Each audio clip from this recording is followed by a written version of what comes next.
राजस्थान में coaching student की लगातार हो रही मौत मामले को लेकर के सवाल ये कि आखिर कोटा में सुसाइड क्यों नहीं रुक रहे हैं। दरअसल कोटा में नीट की तैयारी कर रहे बिहार के छात्र की संदिग्ध हालत में मौत हो गई। फिलहाल छात्र की मौत के कारणों का अभी तक खुलासा नहीं हो पाया है, लेकिन लगातार कोटा में हो रही मौत को लेकर सवाल जरूर उठ रहे हैं। ठीक है, मैं इसमें जरा सुनील नैन जी को जोड़ लेता हूं। सुनील जी, एक चीज बताइए, हम जो ये चीज़ें देख रहे हैं इस सब के पीछे का एक बड़ा कारण है लोगों के, अभिभावकों के मन का डर। वो डर इसलिए कि लगातार, चाहे कोटा की बात कर लीजिए, अब जो नया एजुकेशन हब बन रहा है सीकर, वहाँ पर भी इससे पहले कुछ इंसिडेंट सामने आए थे, वहाँ पर छात्रों की सुसाइड के मामले थे।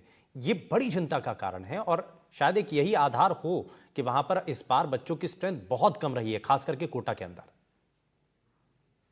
जी देखिए, शुभेंदु जी, कोटा में जो बच्चे अभी कम आए हैं उसका रीजन मेन सुसाइड नहीं है। हम्म। इसका एक रीजन ये भी है कि जो कोटा की कोचिंग्स है वो सारे अब हर सिटी में अवेलेबल है।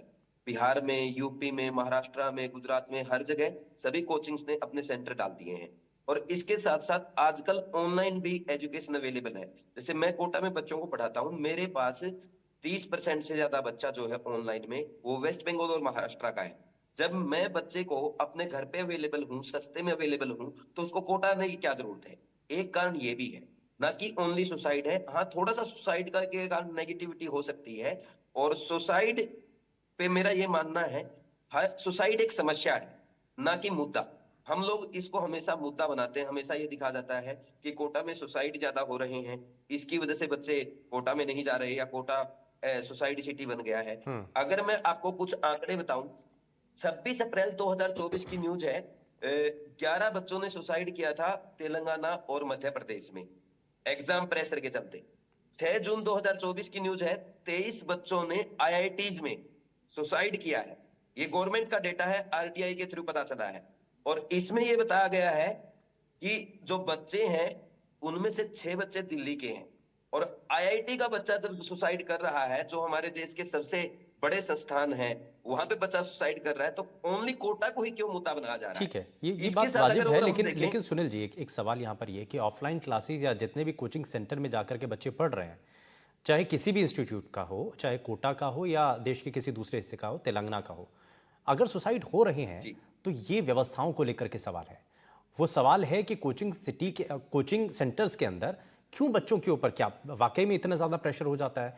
वो क्या प्रेशर को टैकल नहीं ये कर जो पा रहे हैं? डेटा मैंने क्यों?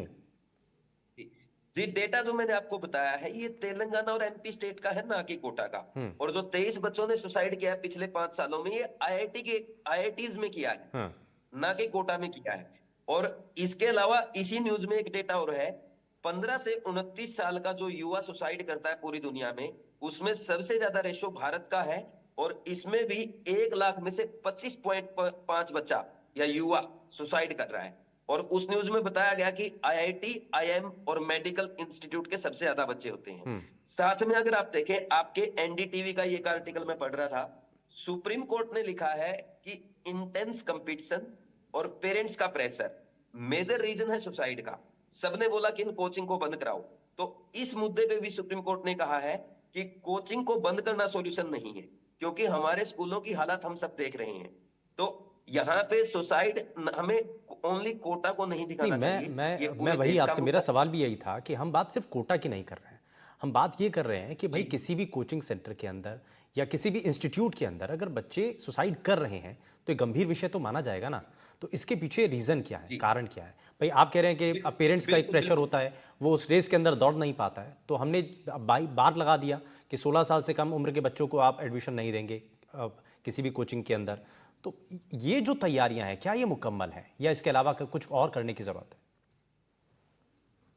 जी, मुझे लगता है कि अगर आप, जो सुसाइड कर रहा है, पहले आपको उसका पता करना चाहिए कि वो कितनी एज का बच्चा है। हम्म। जो सुसाइड करने वाला बच्चा अगर 17, 18, 19 साल का है, तो 16 साल वाले को रोकना मेरे ख्याल में सही नहीं होगा। पहले इस पे डेटा एनालिसिस पूरा होना चाहिए, और फिर लोग बुलाए जाएं एजुकेशन से, या जो साइकोलॉजिस्ट है, या सरकार के जो बड़े लोग हैं उनको बिठा करके कमेटी बनाई जानी चाहिए।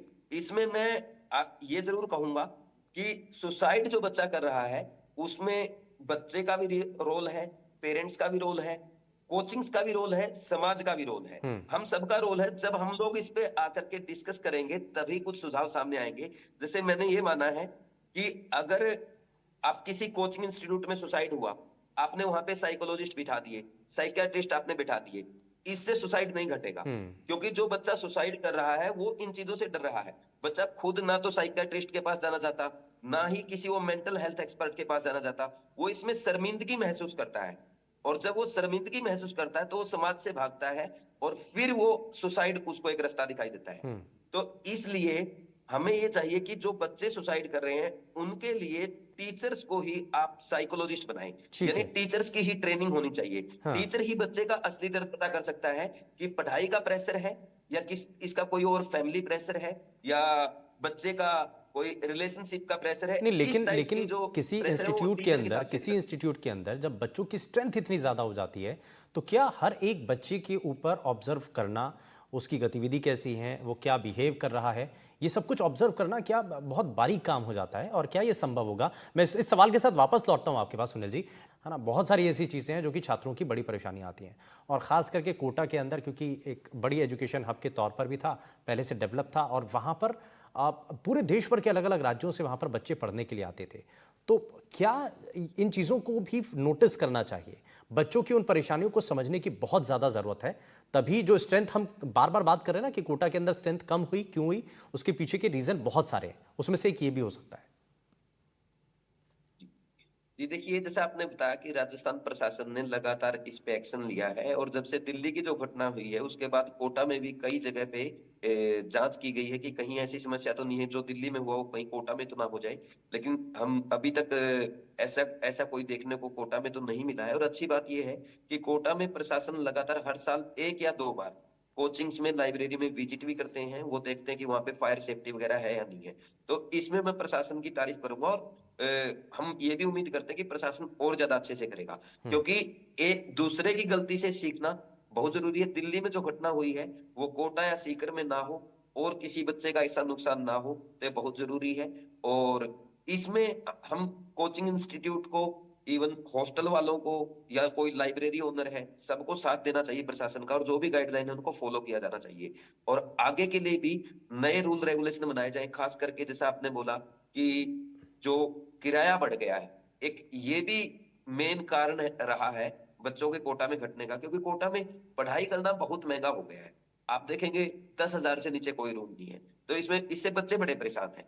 तो बच्चा सोचता है कि 10,000 में कोचिंग फीस से लगभग 2 से 3 गुना ज्यादा खर्चा उसको रहने के लिए और खाने के लिए देना पड़ता है। तो इससे बच के भी बच्चा अपने घर पे, अपने आसपास के शहर में अगर कोई छोटा कोचिंग है, या कोटा का ही कोचिंग है, उसमें पढ़ाई कर रहा है या ऑनलाइन पढ़ाई कर रहा है, तो इस पे भी लगाम लगाना जरूरी है कि एक रूल बनाए जाए कि आपकी ये फैसिलिटी है और इसमें इस लेवल का आप रेंट ले सकते हैं।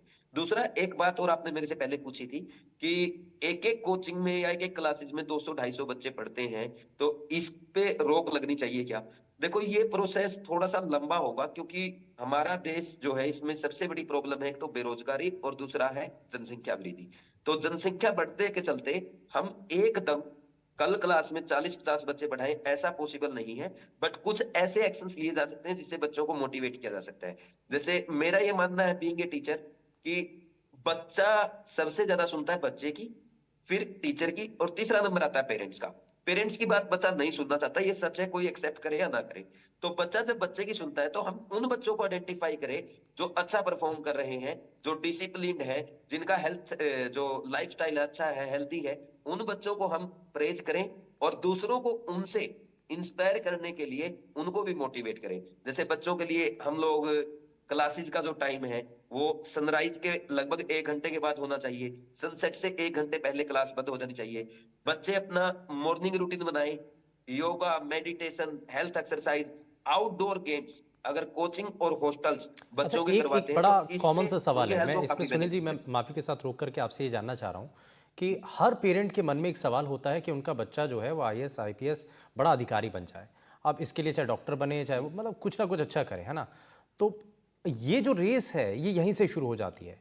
तो ऐसे पेरेंट्स के लिए भी कोई सलाह आप देना चाहते हैं? क्योंकि अक्सर आपसे भी मिलते होंगे पेरेंट्स कि भाई हमारा बच्चा है, हम जी ये इसके इतने % नंबर हैं और ये बनना चाहिए। डॉक्टर बनना चाहिए या ये करना चाहिए? बिल्कुल बिल्कुल। पेरेंट्स देखिए मुझे लगता है कि काउंसलिंग पेरेंट्स की ज्यादा जरूरी है। बच्चे की काउंसलिंग करने से या बच्चे को साइकोलॉजिस्ट के पास भेजने से ज्यादा अच्छा है कि पेरेंट्स की टाइम टू टाइम ठीक है। काउंसलिंग की जाए। उनको बताया जाए कि अगर आपके बच्चे के मार्क्स कम है, साइंस मेडिकल आईआईटी स्ट्रीम की बजाय आप उसको दूसरे साइड जैसे ऑप्शन विकल्प के बारे आर्ट्स में है सभी या को पता होना अदर चाहिए कि अगर आपका बच्चा अगर मेडिकल में जा रहा है, डॉक्टर नहीं बन पा रहा है, अटेम्प्ट दे रहा है, तो उसके अलावा आपके सामने आपके बच्चे के लिए विकल्प कौन कौन से हैं। तो इस चीज़ की काउंसलिंग होना बड़ा ज़रूरी है ताकि पेरेंट्स को भी समझ में आए और बच्चे को भी समझ में आए और ये भी समझ में आए कि ये आखिरी विकल्प नहीं है। जिस रास्ते पर आप चल रहे हो, अगर आपको निराशा मिली है या आप पेपर क्रैक नहीं कर पाए हैं, तो इसके अलावा आपके पास ऑप्शन बहुत सारे हैं क्योंकि जीवन बहुत बड़ा है। है ना, ये समझाना भी बड़ा ज़रूरी है। खैर, बहुत शुक्रिया हमारे साथ आप जुड़े और हमारे संवाददाता भी हमारे साथ ग्राउंड जीरो से जुड़े, जानकारी दी, बहुत शुक्रिया। लेकिन यहाँ पर बात बच्चों की है और बच्चों को सहेज करके रखना, उनको आगे बढ़ाना, ये हमारी जिम्मेदारी है और हमारी कोशिश भी आई थी इस कार्यक्रम के जरिए कि हम न सिर्फ बच्चों को अवेयर कर पाएं बल्कि पेरेंट्स को भी वो जानकारी दे पाएं कि आप अपने बच्चों के ऊपर ज़्यादा प्रेशर ना दें। विकल्प के तौर पर बहुत सारे रास्ते हैं जो कि खुले होते हैं, उन पर भी आपको विचार करना चाहिए। यार, रुकने एक छोटे से ब्रेक के लिए।